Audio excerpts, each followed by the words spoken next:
आपको जानकर हैरत होगी कि इजराइल के जो इजरायली मुसलमान हैं, वहां के शहरी, उनको पर्सनल लॉ उनका चलने की इजाजत है। फिर सिंगापुर में है। अब आप बताइए, फिर ये बार बार ये झूठ फैलाया जाता है कि नहीं, सिर्फ भारत में इनकी तुष्टीकरण हो रही। ये नहीं है। अब मैं आपके सामने जो बातें रखना चाह रहा हूं कि ये यूनिफॉर्म सिविल कोड से सबसे ज्यादा अगर तकलीफ होगी तो हमारे हिंदू भाइयों को होगी। और वो क्यों होगी मैं बताता हूं आपको। मैं कानून का हवाला देकर, क्योंकि बहुत सी बातें कही गई हैं, मैं कानून का हवाला देकर हमारे हिंदू भाइयों को और बहनों को पैगाम देना चाहता हूं कि आपको एक सहूलत दी गई है। हिंदू मैरिज एक्ट 1955 में सेक्शन 5, सबसेक्शन 4 और सबसेक्शन 5 में, उसमें यह कहा गया कि शादी उन लोगों में नहीं हो सकती जिनमें सपिंदा रिलेशनशिप हो, मगर आगे जाकर कहा गया however there is an exception carved out if there is a custom और यूसेज। यानी आप अगर आपके हिंदू भाइयों में है कि अगर उनके वालिद के 7 नस्लों में और मां की तरफ से 5 नस्लों में कोई रिश्तेदार है तो शादी नहीं होगी, मगर उसका एक्सेप्शन दे दिया, यानी उसका एक्सेप्शन उनको दे दिए।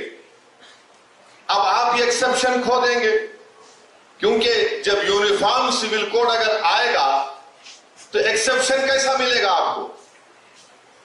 अगर आपका कस्टम है तो फिर मेरा भी कस्टम है, याद रखिए आप। तो यकसानियत कैसा अगर पैदा करना है तो कैसा होगा? ये आपका नुकसान होगा।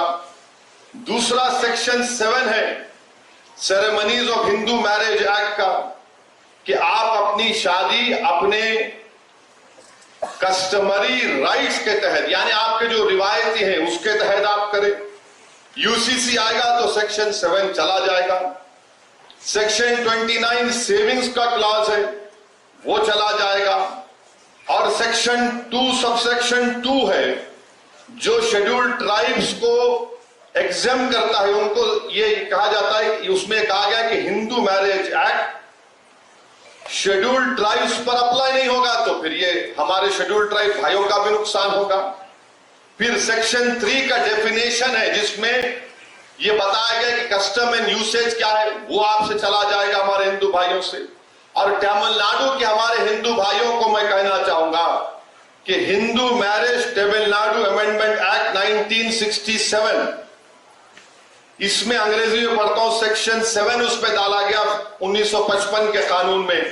क्या कहा गया? Introduce a special provision regarding Suyamariyathai and सितुराता मैरिजेस, और उनके जो कस्टमरी रिचुअल्स हैं उसके तहत करेंगे।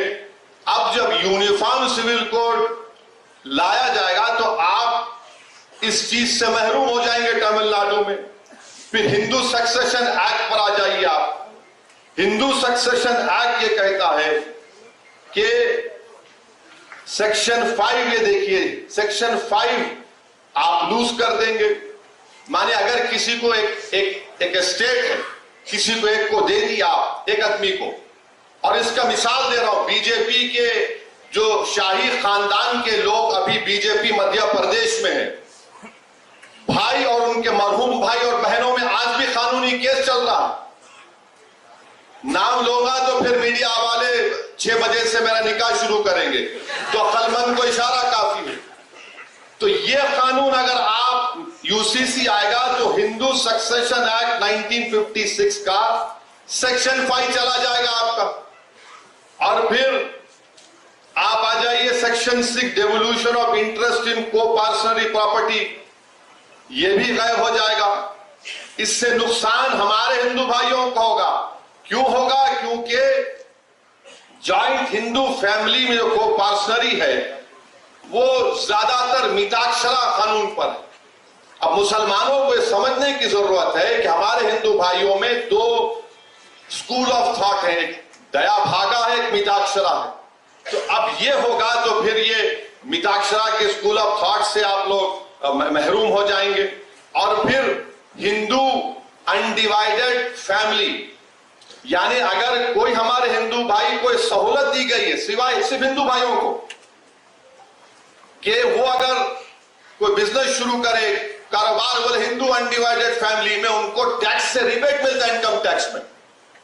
और अगर यूसीसी आएगा तो हमारे हिंदू भाइयों को 2015 का इनकम टैक्स का ये रिकॉर्ड बताता है कि 3065 करोड़ रुपया का उनको टैक्स रिबेट मिला। अब ये कैसा रहेगा फिर यूसीसी में, ये हमारे हिंदू भाइयों को सोचना पड़ेगा। फिर आप आ जाइए, सेक्शन 2 है उनका, सबसेक्शन 2 है, सेक्शन 3 है। अच्छा, हिंदू माइनॉरिटी गार्डियनशिप एक्ट है, सेक्शन 6 चला जाएगा, सेक्शन 6 चला जाएगा हिंदू माइनर के ताल्लुक से। फिर Hindu adoption and maintenance act 1956 है, उसमें एक बात कही गई कि अगर आप किसी को एडॉप्ट करना चाहते हैं, गोद लेना चाहती हैं, तो कानून तो यह है कि आप किसी को गोद लेंगे जो जिससे शादी नहीं हुई, मगर यहां पर हिंदू भाइयों को एक एग्जेम्पशन दिया गया कि अगर आपका कस्टम है कि वहां पर किसी की शादी भी हो जाती तब भी आप उसको गोद ले सकते हैं, ये आप इससे महरूम हो जाएंगे। और 15 साल से ज्यादा भी है, अगर कस्टम है तो आप ले सकते हैं, आप उससे भी महरूम हो जाएंगे। तो ये बात समझने की जरूरत है। और अगर आरएसएस ये समझ रही है कि मुल्ला जी को निशाना बनाएंगे, तो भाई साहब आप हमारे नाम पे किसी और का नुकसान कर रहे हैं आप। और आप ये मत समझिए कि ये बातें सब नहीं निकलेंगी, आज निकल चुकी हैं, कल भी निकलेंगी।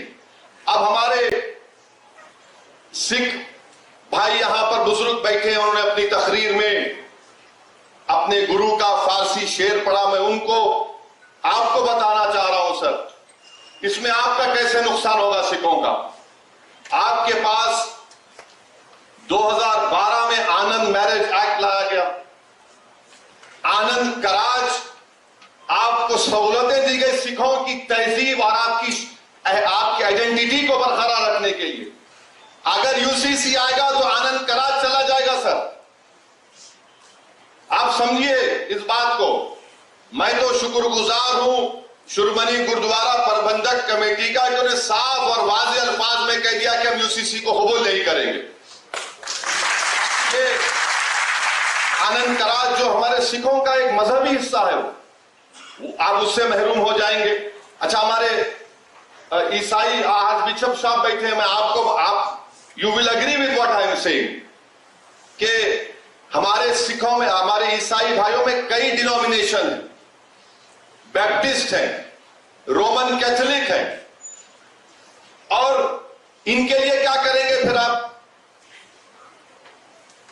इनके लिए कैसा करेंगे। यूसीसी आएगा तो ये सब के सब अपनी अपनी तहजीब को, अपने अपने मजहबी रसूमात से इनको महरूम कर देंगे।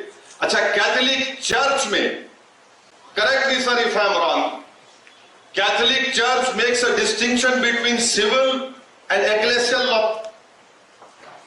It makes a difference. While the law of the land always takes precedence over ecclesial law in legal areas, the sacramentality of marriage is key to the church and the ecclesial law for the instance the appropriate age to marry for men and women.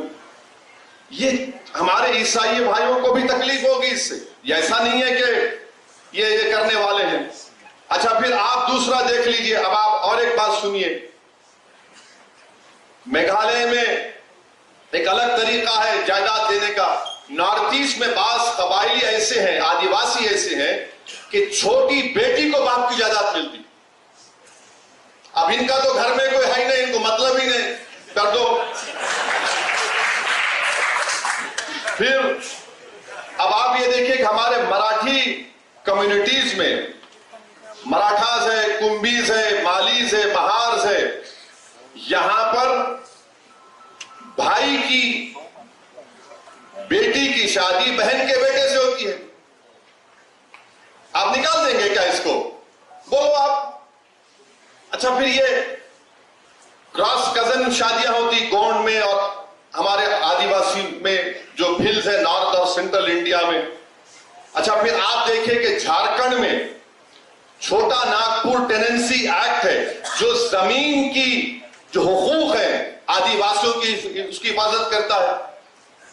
Amit Shah तो बोल रहे हैं कि north east के जितने आदिवासी हैं, tribes हैं, उनको मुस्तस्ना रखेंगे, मगर झारखंड के आदिवासियों का क्या होगा? कानून है जमीन का, छोटा नागपुर टेनेंसी एक्ट 1908 का।